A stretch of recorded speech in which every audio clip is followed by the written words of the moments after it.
La filosofía de Bitcoin, parte 2 Bitcoin, capítulo 4. ¿Cómo abordar Bitcoin? En efecto, lo mismo que a los ojos de los murciélagos ciega la luz del día, lo mismo a la inteligencia de nuestra alma ciegan las cosas que tienen en sí mismas la más brillante evidencia. Aristóteles, Metafísica, libro 2 on Bitcoin. Como las creencias nos constituyen, y Bitcoin va directamente contra dos de las más asentadas y prolongadas en el tiempo, es inevitable que la reacción natural, instintiva, sea oponerse a él, no creer en tal idea. Es lo normal, no solo porque hay mucho ruido y confusión alrededor, es que tenemos una predisposición para ello.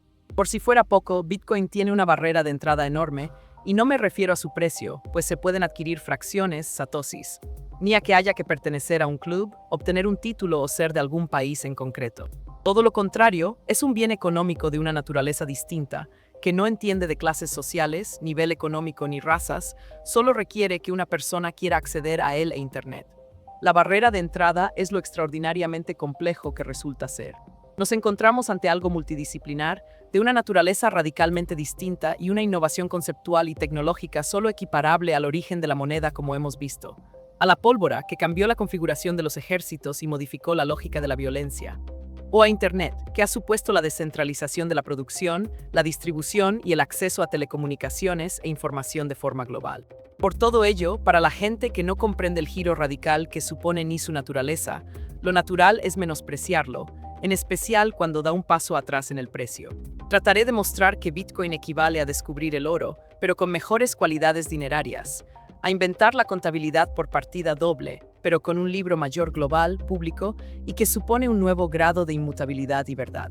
Aprovecha Internet y el desarrollo informático para redefinir el derecho de propiedad y lo hace inconfiscable, universal, accesible, no dependiente de terceros e imparable, todo a la vez. Lo que empieza como curiosidad sobre este activo suele tardar en hacer clic, porque lo que propone es tan ambicioso que cuesta creer en ello, parece una simple ocurrencia. Sin embargo, cuando las piezas se encajan y lo asimilas, de manera automática se convierte en una obsesión y ves su alcance histórico. Parece no haber ningún cabo suelto, está todo pensado de antemano, cualquier objeción que plantees ya está resuelta a la perfección mediante mecanismos que ni imaginabas que podían existir hace más de una década. Es decir, abordar Bitcoin requiere hacer los deberes, sentarse a estudiarlo con seriedad. Porque la primera impresión es que es algo de nerds, meramente especulativo, una burbuja que tiene poco recorrido, que hay muchas criptomonedas que pueden superarlo, que tendrá algún fallo o se le podrá atacar y en especial, que si supone algún problema para los estados, estos se lo quitarán de en medio sin dificultades. A estas cuestiones y otras trataré de dar respuesta. En este libro no se pretende abordar la totalidad de Bitcoin, tarea inabarcable, ni siquiera explicar salvo aspectos que se consideren imprescindibles su funcionamiento interno o novedades tecnológicas, campos que no domino y sobre los que ya se ha escrito y teorizado ampliamente. Al igual que para reflexionar sobre la naturaleza de Internet o para utilizarla no se requiere conocer las características técnicas y tecnológicas, tampoco las considero necesarias para este ensayo. Cuando Euclides presentó a Ptolomeo los elementos, que este último le había encomendado escribir, le preguntó si no había un camino más corto para aprender geometría. A lo que Euclides respondió, no hay caminos reales para la geometría. Esta anécdota, que enseña que da igual que seas el rey, si quieres saber geometría, tienes que seguir el mismo duro camino que los demás, también es aplicable a Bitcoin. Con Bitcoin no hay atajos, pero una vez se empieza a comprender supone una dosis de humildad y te hace imaginar un mundo de posibilidades que antes eran difíciles de plantear. Y sobre todo, te hace ver que habrá un cambio de era aún por definir. Por eso considero que tenemos el deber moral, en especial quienes tienen posiciones más ventajosas en la sociedad y las mentes mejor dotadas, de pensar y trabajar sobre él para construir un nuevo mundo. La filosofía de Bitcoin, parte 2 Bitcoin, capítulo 5, que es Bitcoin, especialización en las funciones del dinero. No creo que volvamos a tener un buen dinero hasta que se lo quitemos al gobierno de las manos, es decir, no podemos quitárselo violentamente, todo lo que podemos hacer es introducirlo astutamente de tal forma que no lo puedan parar. Hayek, 1984, on Bitcoin. Bitcoin aspira a ser, claramente, esa astuta introducción. Nuestra precomprensión del dinero se encuentra muy influenciada por el papel que ha desempeñado el oro a lo largo de la historia. El oro ha cumplido históricamente las funciones de medio de pago, unidad de cuenta y reserva de valor. El oro es un activo real, es una cosa, no es una deuda de nadie, y siempre ha cumplido aquellas funciones. Su oferta se incrementa año a año entre un 1,6 y un 2%, de forma muy similar a lo que se incrementa la producción mundial, por lo que a largo plazo su valor es muy estable. Sin embargo, además de que moverlo de un lugar a otro era muy inseguro, el oro era muy costoso y lento de transportar. El último patrón oro que conocimos fue el de Bretton Woods. Tras la Segunda Guerra Mundial, solo el dólar estadounidense estaría respaldado por oro, una onza por $35, mientras que el resto de las divisas tendrían un tipo de cambio fijo frente al dólar. Los políticos estadounidenses no fueron distintos del resto, y como poseedores del monopolio de la emisión del dinero, crearon más del que respaldaban sus reservas en oro para financiar su elevado gasto público, en especial para la guerra de Vietnam. Ante la inflación y el riesgo de que Estados Unidos pudiese incumplir el compromiso, el presidente francés, Charles de Gaulle, exigió la conversión de sus reservas de dólares a oro. Tras varios parches fallidos y una inflación descontrolada, el 15 de agosto de 1971, el presidente Nixon acabó unilateralmente con la convertibilidad internacional del dólar al oro. Aunque se anunció como una medida temporal, en la actualidad sigue vigente. Desde entonces tenemos las monedas fiat, un sistema monetario muy reciente por el que el dinero no es más que el pasivo del Banco Central, una deuda suya, y cuya oferta se puede incrementar tanto como considere. Así, el oro dejó cualquier vinculación con ser un medio de pago o una unidad de cuenta. Sin embargo, su capitalización apenas se vio afectada por ello, por lo que en realidad esas funciones no eran esenciales para el papel que cumplía de reserva de valor. De este modo, podemos analizar los distintos activos monetarios desde el lado de la oferta, lo que daría lugar a distintas especializaciones en las funciones del dinero. Las monedas fiat permiten ajustar la oferta a la demanda, por lo que es más fácil estabilizar su valor, reduciendo su volatilidad. Así que son un extraordinario medio para permitir el cálculo económico y actuar como intermediario general de los intercambios. Las monedas fiat son una especialización en las funciones de medios de pago y de unidad de cuenta. Pese a ello, los abusos de los banqueros centrales en el incremento de su oferta hacen que sean una pésima manera de atesorar riqueza a medio y largo plazo.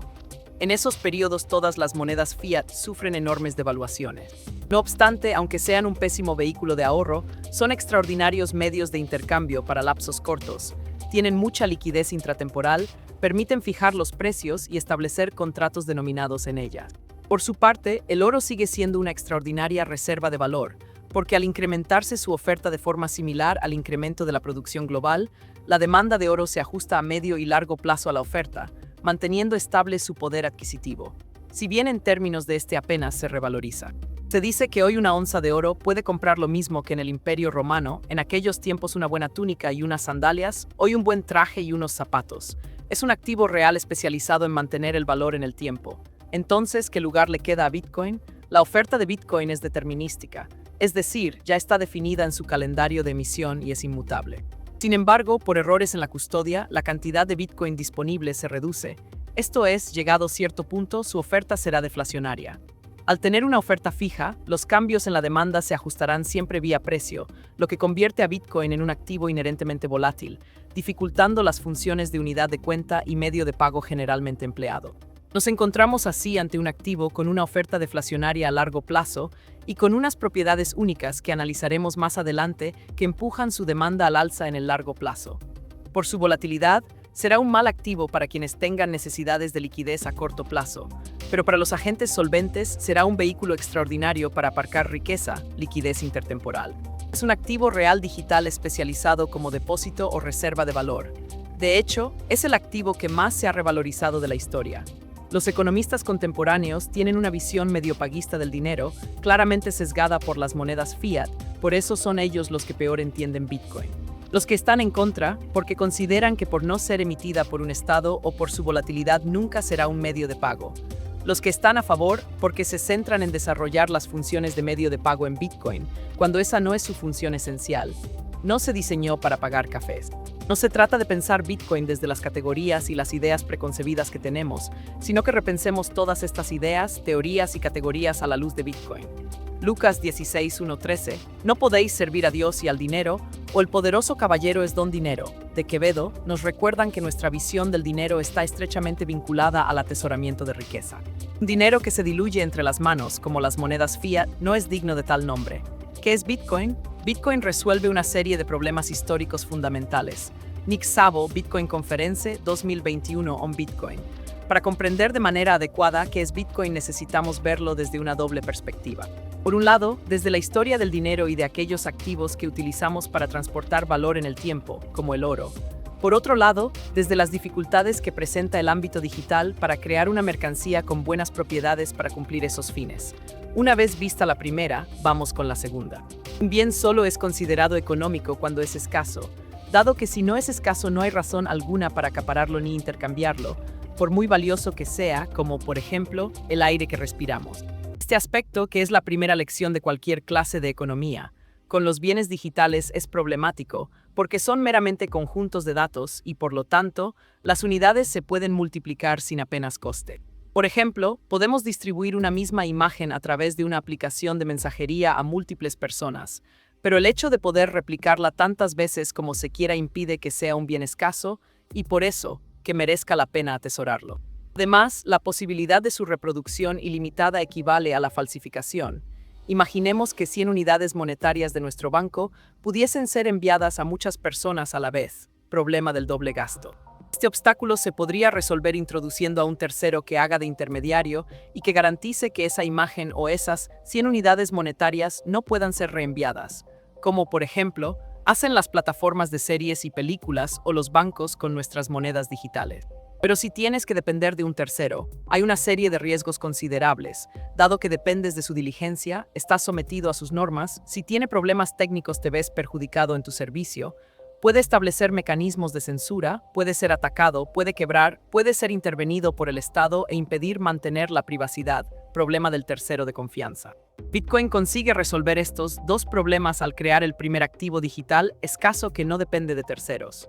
Puesto que no hay nadie que emita ni controle Bitcoin, sino que es fruto de un proceso de descentralización coordinado por un sistema de incentivos, este no es el pasivo de ninguna empresa ni banco central, sino que es un activo real como el oro, pero digital. Es una commodity digital, la única. Asimismo, es un sistema monetario de efectivo digital peer-to-peer, es decir, se pueden realizar transferencias entre personas sin necesidad de confiar en otro. Su oferta está limitada a 21 millones de bitcoins, aunque cada uno es divisible en 100,000 de satoshis, al igual que el euro se puede dividir en 100 céntimos. Se conoce su calendario de emisión y es inmutable. Su comunidad de usuarios, el sistema de incentivos y la red que se teje alrededor permiten emitir bitcoins, trazar su propiedad y transferirlos entre particulares.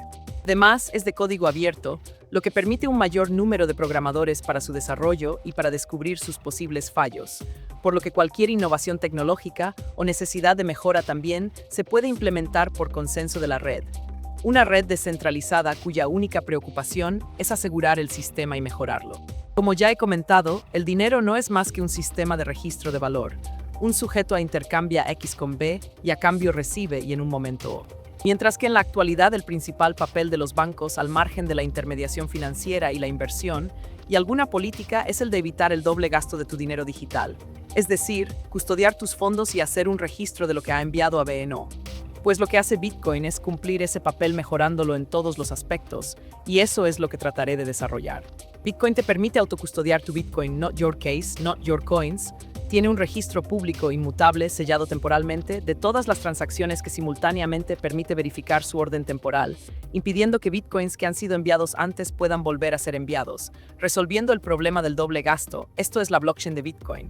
Una innovación equiparable a la contabilidad por partida doble. Además, es inconfiscable, redefiniendo el derecho de propiedad, accesible a cualquiera, incensurable, y sus transacciones no pueden ser paradas por un tercero. A continuación, veremos todas sus cualidades con detenimiento y confrontaremos Bitcoin con sus alternativas. Voy a reproducir lo que hemos comentado antes de las cualidades del dinero para ver cómo encaja Bitcoin respecto de ellas. Se entiende mucho mejor qué es el dinero si en lugar de como un sustantivo lo vemos como un adjetivo de determinadas mercancías. Es cierto que estas mercancías consideradas dinero suelen tener determinadas cualidades distintas a otras. No suelen ser consumibles, son divisibles, escasas, transportables, vendibles con facilidad, con mucha liquidez, almacenables, fungibles, deben facilitar la cuantificación, difíciles de manipular, fáciles de verificar y que no se deterioren con el paso del tiempo. Todas estas cualidades son las que permiten que estas mercancías sean utilizadas como medio de intercambio, que sean consideradas buen dinero. En definitiva, el dinero es una mercancía cuyo principal valor es facilitar los intercambios, lo cual es una función esencial dado que reduce los costes de comerciar, por eso es tan fundamental en las sociedades. No suelen ser consumibles, Bitcoin no lo es. Son divisibles. Cada Bitcoin se puede dividir en 100,000,000 escasos. Solo habrá 21 millones como máximo, sin contar los que se pierdan. Con mucha liquidez, en especial intertemporal, el mercado de Bitcoin es global y está operativo 24 horas, 7 días a la semana. Almacenable, resulta muy sencillo de almacenar y sus costes de custodia y almacenamiento son menores que los de cualquier otro activo con el que pueda competir. Fungible. El dinero debe ser el bien fungible por excelencia y que más fungible que un activo idéntico digital. Facilitar la cuantificación. Dada su divisibilidad y su escala global, permite la cuantificación de todos los bienes y relaciones en todo el mundo. Difícil de manipular, su oferta es inmutable y su calendario de emisión conocido de antemano. Fácil de verificar. Cualquiera puede verificar todas las transacciones que se han realizado desde el origen. Que no se deteriore con el tiempo. Bitcoin no envejece, ventajas del ciberespacio y además sus transacciones son inmutables y reversibles. Bitcoin cumple todas las cualidades deseables de un buen dinero, a una escala nueva, con una seguridad e inmutabilidad nunca conocida y también redefine el derecho de propiedad. Además, por todas sus características de globalidad, seguridad, incensurabilidad, inmutabilidad, verificabilidad y no dependencia de terceros, permite reducir los costes de transacción de una economía cada vez más internacional. Bitcoin abre un mundo nuevo, un espacio de resistencia y libertad. La filosofía de Bitcoin, parte 2 Bitcoin, capítulo 6, redefinición del derecho de propiedad. El Estado se ha acostumbrado a tratar a sus contribuyentes como un granjero trata a sus vacas, manteniéndolas en un campo para ordeñarlas. Pronto las vacas tendrán alas. Davidson y Reyes Mogg y Tesoberegni individual on Bitcoin. Muchos son los cambios que introduce Bitcoin, aunque sin duda alguna uno de los de mayor trascendencia es redefinir el concepto de propiedad privada haciéndolo depender del conocimiento, en concreto, de unas claves, asunto que parece poco intuitivo, pero utilizarlo es en realidad tan sencillo como usar una página web o la aplicación de un banco. Así es, Bitcoin redefine el derecho de propiedad privada haciéndolo efectivo de tal manera que permite que sea inconfiscable. Una vez que tienes tus claves, not your case, not your coins, su tecnología te permite mantenerte fuera del alcance de cualquiera, y en caso de perder el dispositivo desde el que sueles acceder, puedes volver a tener acceso a tus fondos simplemente conociendo tu semilla, un conjunto de palabras, que te permite recuperar el acceso a ellos en cualquier otro dispositivo. La revolución es de tal magnitud que, para bien o para mal, te permite acumular riqueza sin que nadie más en el mundo pueda quitártela. Es un contrato de propiedad sin necesitar a los estados, permite tener el control exclusivo de un bien sin necesidad de leyes ni intermediarios. Además, no solo permite acumular valor, también permite transmitirlo sin depender del estado, de una punta a otra del planeta, sin que nadie pueda impedirlo.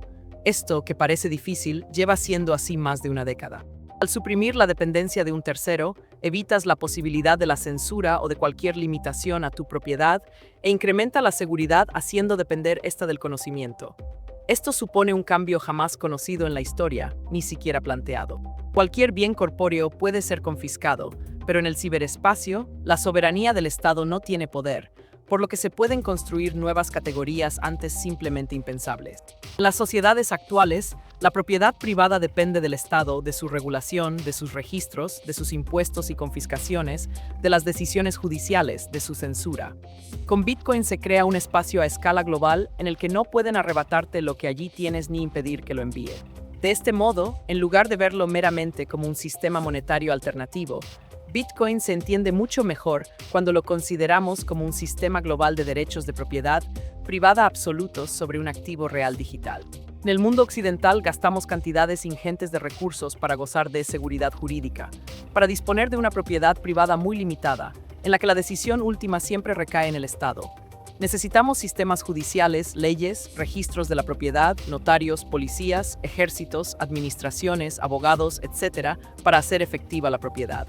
Con Bitcoin se puede acceder a la propiedad de un activo real de forma sencilla y segura en todo el mundo sin necesidad de todo eso. Los países que no se pueden permitir económicamente desarrollar sistemas de rule of law o estados de derecho verán con muy buenos ojos, en especial sus ciudadanos, un sistema que les permite acceder a la propiedad y transmitirla de forma segura. Por ejemplo, pensemos en cómo cambia una institución como la herencia. Dado que Bitcoin hace depender la propiedad del conocimiento de unas palabras, pueden ser 12 o 24 palabras, basta con trasladar esas palabras a los herederos para que accedan a ese patrimonio en Bitcoin. Por ello, un padre con 3 hijos podría dar 3 palabras a cada hijo y dejar otras 3 palabras en el testamento, y los propios hijos tendrían que ponerse de acuerdo para acceder a la herencia. Y todo este proceso podría ser secreto para el Estado. Es más, aunque lo supiese, no podría hacer nada para impedir la transmisión. Pensemos que hay 800 millones de personas desbancarizadas y muchas más que no tienen acceso a una propiedad efectiva, ni a mercados de capitales con activos de calidad, ni al intercambio de valor por otros activos o servicios en Internet. Bitcoin y los desarrollos que se hagan sobre él permitirán a todo el mundo, sin restricciones ni censura, acceder a una propiedad, poseerla y transmitirla de forma segura en un mundo global. Y esto es mucho más que una alternativa al sistema monetario actual. Explorar estos aspectos abre un mundo fascinante de posibilidades. Bitcoin libera a la propiedad privada de la tiranía de la violencia por primera vez en la historia, permitiendo que tu riqueza sea un secreto. La filosofía de Bitcoin, parte 2 Bitcoin, capítulo 7. ¿Por qué lo importante es Bitcoin y no blockchain? A veces se dice que una cadena de bloques es inmutable y por eso Bitcoin lo es como cualquier otra. No, hay un matiz importante. Emérito Quintana on Bitcoin. No pocas veces se escucha que lo importante no es Bitcoin, sino la tecnología blockchain. Pues ese es uno de los mayores errores sobre el que se está construyendo un castillo de naipes condenado a caer irremediablemente. Blockchain existe desde 1991, sin embargo, hasta Bitcoin nadie le había encontrado ninguna utilidad, dado que solo tiene sentido tal como se emplea en él. ¿Por qué se dice que es más importante la tecnología que Bitcoin? Porque el mercado está en un proceso de descubrimiento de Bitcoin y todavía no se consideran sus cualidades dinerarias, por lo que se piensa que lo novedoso tiene que ser la tecnología que incorpora. Además, como suena a registro descentralizado de información, neutral y sellado en el tiempo, parece que se podría emplear para cadenas de suministro, para registrar y transmitir bonos o acciones, propiedad de inmuebles, etc. En realidad, esas cualidades solo las tiene la blockchain de Bitcoin, incluyendo el sistema en su conjunto, con el sistema de consenso e incentivos que le da seguridad e integridad. Como hemos visto, Bitcoin resuelve el problema del doble gasto. Para ello necesitaba un registro inmutable, de tal forma que se evitase la posibilidad de enviar 2 veces las mismas unidades monetarias digitales y también resolver el problema de la dependencia de terceros. Pues bien, como señala Polavieja, la primera cuestión es que un sistema informático, basado en blockchain o no, es incapaz de verificar de forma autónoma la existencia y las cualidades de cosas que son externas al propio sistema. Un registro informático de monedas de oro no tiene manera de saber si una moneda de oro existe físicamente o no, si es auténtica, dónde está y quién la controla. Esta información la tiene que proporcionar un tercero, pero ahí ya dependes de otro. Si se aplicase para rastrear el origen de este oro, tampoco podría verificarse, dado que esa información tendría que ser introducida por alguien. Para el sistema informático solo es posible verificar productos de su propia naturaleza. En el caso de Bitcoin, se trata de un conjunto de datos internos del propio sistema, por lo que para dicha verificación permite evitar la dependencia de terceros. El segundo problema es que incluso si los datos son de la misma naturaleza del sistema, para alcanzar la inmutabilidad es imprescindible que cualquiera pueda verificar fácil e independientemente todos los datos, desde el origen, pero, insisto, sin tener que delegar en terceros. Y por ello tiene que ser difícil de manipular, no es suficiente con que revele que alguien ha manipulado la información. Pues esto lo resolvió Satoshi mediante la brillante idea del Proof of Work. Veamos la explicación de Emérito Quintana. En una blockchain se utilizan funciones hash, que es una forma matemática de crear huellas digitales únicas de cualquier información, huellas fáciles de verificar. Si se cambia cualquier dato, como un bloque con transacciones, la huella, el hash cambia, evidenciando la manipulación. Para encadenar bloques, basta con incluir el hash del bloque previo en el nuevo, así el nuevo hash depende del anterior. Por lo que si todos tenemos la misma cadena y alguien cambia algo, nos daremos cuenta. Y así es, pero lo importante no es que te des cuenta de que alguien ha hecho una modificación, tamper evidente, la verdadera seguridad no es esa. No tiene que ser evidente el cambio, tiene que ser prácticamente imposible modificar nada, tamper proof, eso sí lo haría seguro e inmutable. Y eso no lo consigue la cadena de bloques. La red Bitcoin exige a cada bloque una prueba de trabajo, exige que el hash tenga un cierto número de ceros, cosa que solo se puede conseguir probando aleatoriamente. No se puede fingir que has conseguido un hash válido sin incurrir en un importante coste energético. Eso es minar. Los nodos de la red toman como verdad la cadena más larga, la que tiene más prueba de trabajo, más evidencia de energía acumulada, por lo que cualquier crítica al consumo de energía carece de sentido si se considera a Bitcoin útil, pues es fundamental para garantizar su inmutabilidad. En ese escenario, y aunque tengas el 51% del poder computacional, ¿cómo cambias el pasado? ¿Cómo modificas una transacción de hace 2 semanas? Eso en Bitcoin es una eternidad, ya está grabado en piedra bajo montañas de energía acumulada, un monumento de inmutabilidad, una nueva categoría de lo inmutable. ¿Y por qué lo hacen los mineros? Por la recompensa, por el equilibrado sistema de incentivos económicos que protege la red, que ha pasado por un proceso ya irreplicable para que otras lo intenten imitar. Solo necesitamos un sistema global de Proof of Work, no hay hueco para el segundo mejor. La diferencia entre Tampere Evident y Tampere Proof será trascendental al repasar la historia. La inmutabilidad de Bitcoin es una propiedad emergente del sistema de incentivos que construye, no del código ni de blockchain. Eso explica por qué, aunque se pueda copiar el código de Bitcoin, ninguna otra criptomoneda puede reproducir su inmutabilidad y por eso Bitcoin es irreplicable, un acontecimiento único. Por lo tanto, cualquier aplicación que emplee blockchain que no sea universalmente verificable e inmutable con datos internos del propio sistema o que dependa de terceros es humo. La filosofía de Bitcoin, parte 2 Bitcoin, capítulo 8, ¿por qué no otras criptomonedas? Será superado por otras tecnologías y el medio ambiente que diálogo entre Shrek y Burro. Shrek, para tu información, Bitcoin es más complejo de lo que la gente cree. Burro, ejemplo, Shrek, ejemplo, Bitcoin es como las cebollas. Burro, apesta, Shrek, no burro, te hacen llorar, Shrek, sí, no. Capas, las cebollas tienen capas, Bitcoin tiene capas, las cebollas las tienen, ¿entiendes? Ambos tienen capas, burro, o ambos tienen capas, pero no a todos les gustan las cebollas. Doge, a todos les gusta Doge y se hacen en capas, Shrek, y a mí qué me importa. Lo que le guste a la gente, Bitcoin no es como las shitcoins. Burro, ¿y qué opinas de Ethereum? Shrek, on Bitcoin. Es probable que englobar todo bajo el concepto de criptomoneda sea el mayor error de todos los relacionados con el mundo de Bitcoin.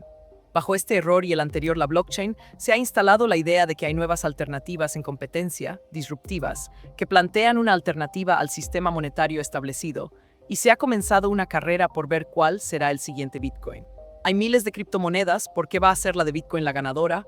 Encima es lenta. El error, seguramente malintencionado, es creer que lo importante de Bitcoin es que se caracteriza por el uso de criptografía y ciertamente la utiliza, pero no es lo que la diferencia de las anteriores monedas. De hecho, ya se usaba mucho antes que Bitcoin. En este aspecto, Bitcoin no presenta gran novedad, emplea algoritmos estándares ampliamente utilizados. No aporta ningún avance en criptografía porque no es necesario. ¿Y por qué todas estas monedas no compiten con Bitcoin? Porque ni siquiera lo intentan. Como hemos visto, una de sus cualidades fundamentales es la de no depender de terceros. Si ya tienes un sistema garantizado que lleva funcionando más de una década sin depender de nadie, ¿para qué vas a querer una copia barata que puede ser manipulada en cualquier momento por una entidad, una persona o una fundación? Más que aspirar a sistemas monetarios globales, son participaciones en proyectos empresariales en el mejor de los casos y en el peor, sistemas de neolotería. Si crees que Bitcoin está caro, recuerda que siempre puedes acumular satoshis. Ni siquiera una nueva tecnología se plantearía ser una alternativa a Bitcoin, pues esa tecnología podría ser adoptada por ser de código abierto. Tampoco hay ninguna cualidad dineraria de las que hemos visto que también podría ser adoptada que supere a Bitcoin.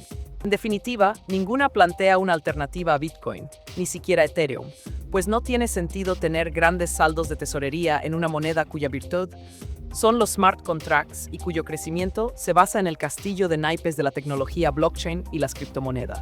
No estamos haciendo smart contracts muy a menudo, por lo que en él se emplearán pequeñas cantidades de dinero para contratos puntuales, y demandar algo para deshacerte de él de inmediato no suele conferir mucho valor a un activo.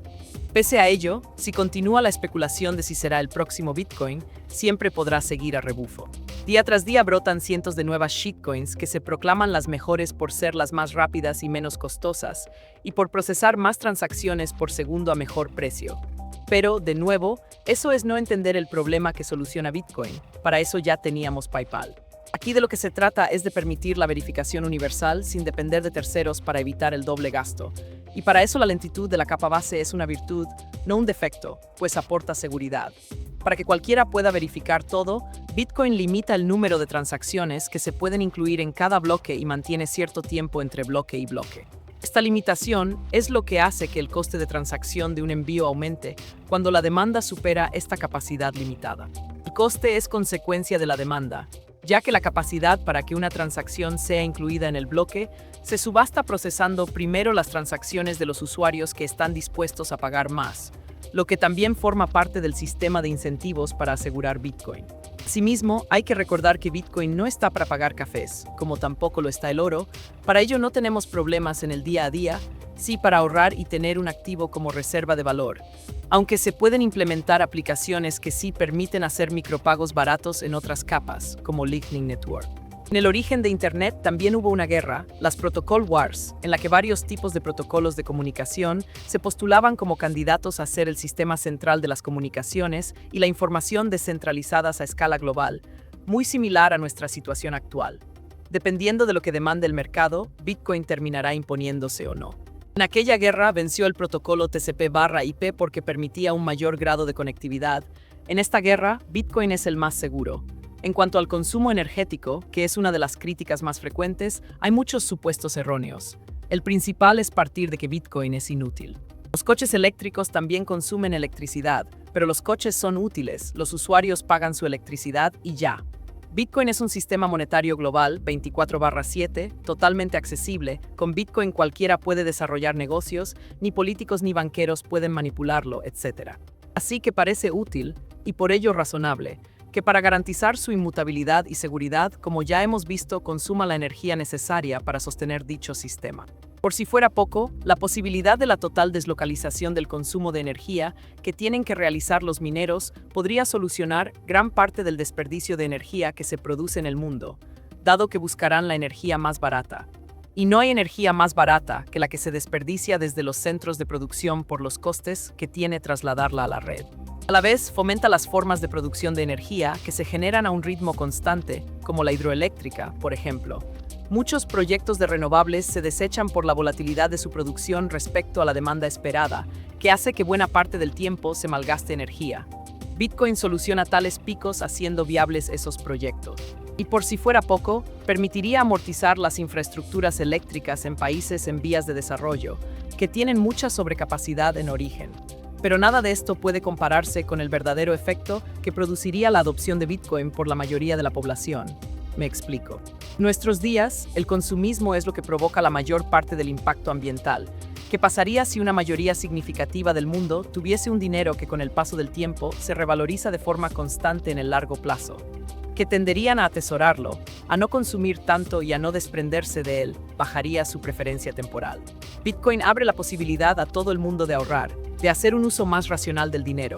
Entonces, creo que si tenemos una moneda que es más deflacionaria, la gente se verá incentivada, en lugar de salir y consumir artículos realmente inútiles, a ahorrar e invertir en proyectos a largo plazo.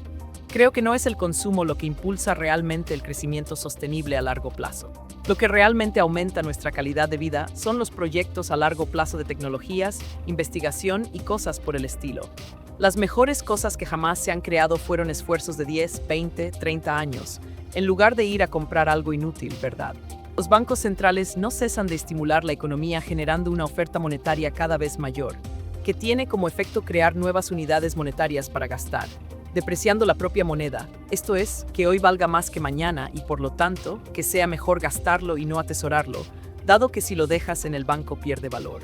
Al tener un dinero que valga la pena atesorar en lugar de gastarlo en cualquier objeto, e impedir la expansión crediticia de los bancos centrales que generan cientos de proyectos empresariales condenados a fracasar y que desperdician los recursos escasos de la sociedad.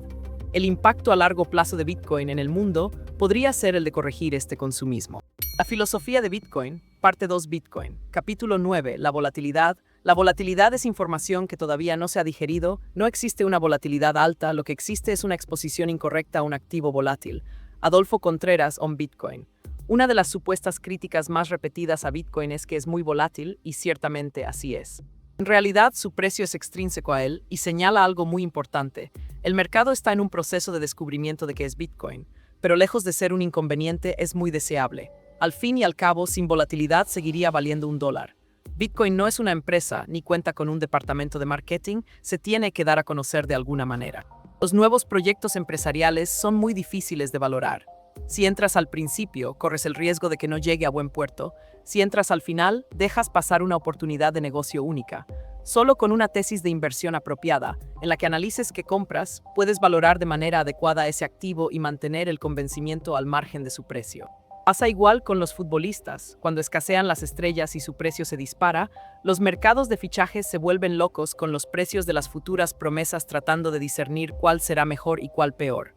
Esto podría servir de analogía para Bitcoin, si fuese posible que alguna de ellas compitiese, pero así como no caben dos soles, no caben Darío y Alejandro.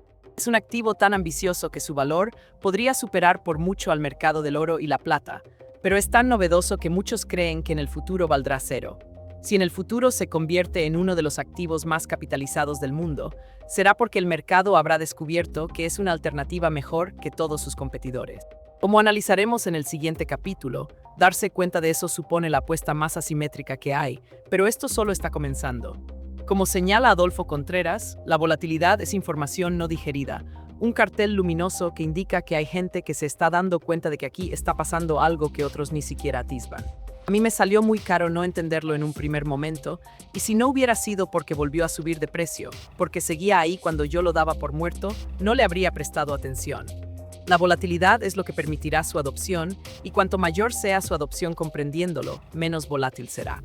Dado que la volatilidad la produce la gente que entra porque ve a otros ganar dinero sin comprenderlo, y que huye cuando ve que el precio baja, la adopción masiva de Bitcoin pasa inevitablemente por la volatilidad. Merece la pena recordar aquí uno de los lemas de la comunidad de Bitcoin, HODL. Su origen se encuentra en una publicación anónima de 2013, cuyo título era IAM HODLing debido al estado de ebriedad de su autor. En ella describía que era un trader terrible y no podía predecir como otros los mínimos y máximos, puesto que el precio de Bitcoin estaba más bajo que cuando lo adquirió.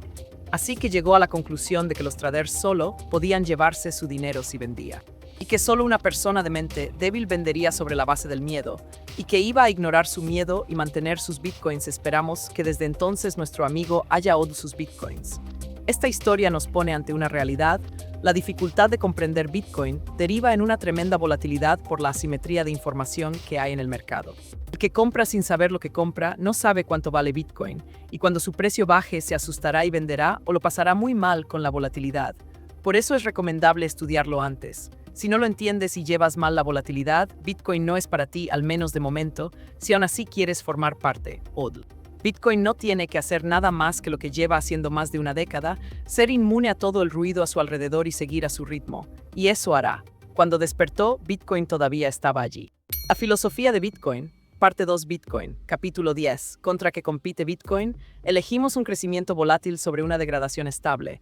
Vihaivo Yapati on Bitcoin. Conviene definir el campo porque competir realmente compite contra todo aquello a lo que sus usuarios dejen de destinar su moneda actual.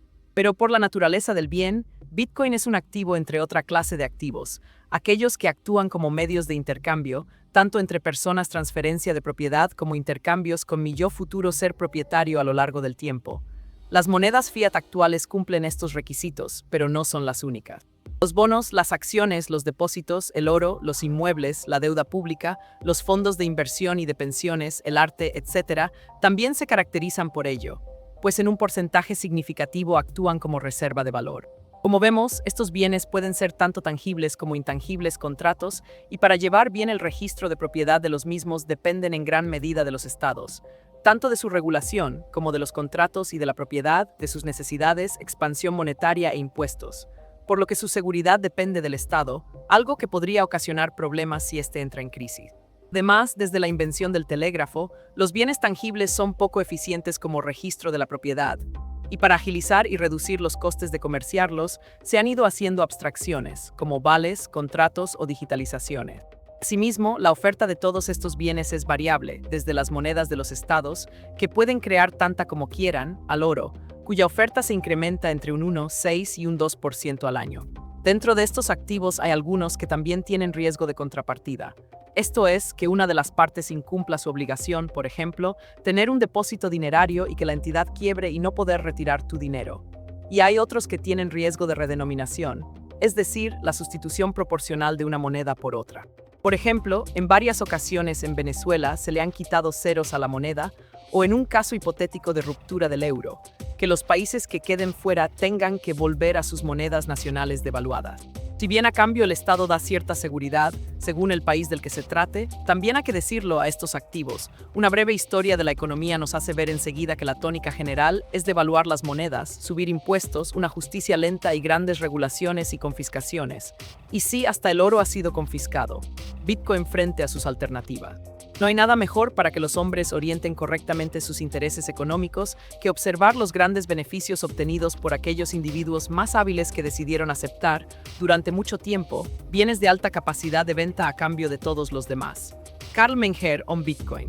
Frente a todos esos bienes, ¿qué papel juega Bitcoin? Ya hemos visto que es un excelente registro de la propiedad inmutable y público, en el que cualquiera puede verificar las transacciones y que no depende de terceros, que redefine el derecho de propiedad y lo vuelve en la práctica inconfiscable, no al alcance de regulaciones, expropiaciones o impuestos. Que su oferta está limitada a 21 millones, por lo que no se produce una dilución de tu parte de la tarta, y al ser un bien presente, un activo real, no tiene riesgo de contrapartida. Que la limitación de su oferta impide el riesgo de redenominación, pero que a cambio tiene un fuerte componente de responsabilidad individual, pues te conviertes en el custodio de tus fondos, y eso implica cierta diligencia, pero incluso ahí presenta novedades, pues abre un nuevo abanico de maneras de gestionar y responsabilizarte de tu patrimonio. Honestamente, no creo que Bitcoin compita en el corto y medio plazo por ser un medio de pago del día a día por muchos avances que presenta el Lightning Network. Para eso en la mayoría de los países no hay problema, por lo que no tendrá mucha demanda como solución. De hecho, cuando apareció Bitcoin ya existía PayPal, y al menos de momento, con las monedas fiat convencionales ya es suficiente. Sin duda alguna, sí es un gran competidor de las monedas que presenten fuertes devaluaciones, de los depósitos a largo plazo, de las acciones que se utilicen como reserva de valor, las de empresas más consolidadas con fosos defensivos, e indiscutiblemente del oro, de la deuda pública, del real estate y del arte. Está por verse si en el largo plazo competirá con el dólar o el euro. En todo el mundo, las políticas monetarias expansivas no han hecho otra cosa que devaluar las monedas. Inundar el mercado de dinero ha provocado que la mayoría de los ciudadanos tengan que convertirse en inversores a tiempo parcial, invirtiendo sus ahorros en este tipo de activos que venimos comentando, dado que dejar depositadas en el banco las ganancias de su trabajo suponía que perdían valor de forma constante. Esto ha supuesto una sobredimensión de los mercados de renta fija y variable, así como del real estate, puesto que la compra de inmuebles se ha consolidado como un valor seguro. De ahí los precios desorbitados que vemos en las principales ciudades del mundo. Asimismo, la decadencia de los estados de bienestar, junto a la demografía, no hacen presagiar nada bueno respecto de su capacidad para sostener sus promesas políticas de pago de pensiones y otras prestaciones sociales. Esto tiene un problema derivado, necesitarán recaudar más impuestos, por lo que subirán los gravámenes a estos activos, en especial a los más ilíquidos, como la propiedad inmobiliaria y los fondos de pensiones. Y mejor no hablar del riesgo de burbuja en la deuda pública o el arte. Este nerviosismo en aumento ha lanzado al mercado una cantidad creciente de productos y servicios financieros cada vez más complejos, lo cual implica un alto riesgo de asimetría de información entre las partes, y siempre con el riesgo regulatorio presente. Veamos por qué en muchos casos Bitcoin es mejor que estos bienes. Frente a todos sus competidores, las principales ventajas de Bitcoin son su naturaleza, sus costes de custodia y conservación, sus costes de envío y liquidez, y sus riesgos respecto a los de sus alternativas. Sus principales desventajas son los riesgos de custodia, que implican cierta responsabilidad, y su volatilidad, aunque de esta última ya hemos hablado antes, al igual que sobre su naturaleza. Costes de custodia y conservación. Dado que solo es necesaria una wallet de muchos tipos, Bitcoin es muy barato de custodiar. Y aun en caso de no querer hacerlo uno mismo, siempre puedes ceder la custodia a un tercero, si bien reduce una de sus virtudes, la no dependencia de terceros. Debido a que en el ciberespacio no envejecen, los costes de conservación no existen. Además, es un campo en el que no se para de avanzar con medidas de seguridad como la multifirma, el Timelock, el passphrase, por mencionar alguno.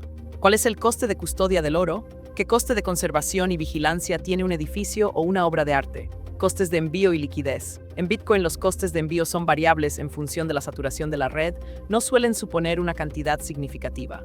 Así que relativamente rápido y barato, permite enviar tanto valor como $1 o millones de ellos.